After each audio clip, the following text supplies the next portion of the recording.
My name is Douglas Coffin, and I live in Sandpoint, Maine, which is on the coast of Maine about halfway up.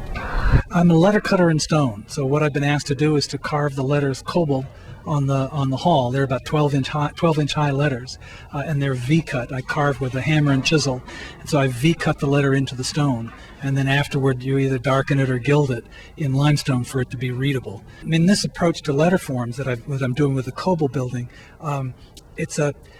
one thing that went into it was the shape of the building, the size of it, the height of the letters, where they're positioned on the colonnade out front, and so you wanted something bold, but you didn't want letters that were fruity or loose. You wanted architecturally strong letters with a lot of integrity. So, for instance, many times it's beautiful to have a narrowing in a capital letter as it goes up the vertical, and the sort of a waist to the letter in the center. Well, these letters don't have that because they're architectural. They want to be sentinels way up there, real proud kind of letters. And so I made the serifs a little on the stiff side, just for the same reason that it just seems to display the building best, and it seemed to be appropriate for where this is. There's two parts to my work, and one is the design part, where I'm really drafting the letters and drawing them out with a brush, and I'm an okay calligrapher, but I'm not a brilliant calligrapher, and I don't do this in one pass of the brush, and I do use overlays, and it's a very premeditated kind of decisions, what goes into the lettering and how they're formed and what their weights are and where they're positioned.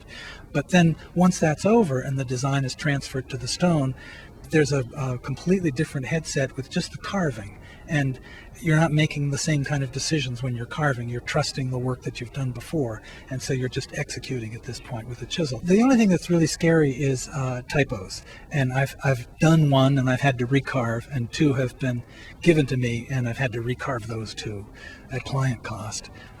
You really can't recover from those very easily, but the amount of material that I'm taking with every thwack of the chisel, it's a small amount of material, so the mistakes I make would be small and all recoverable.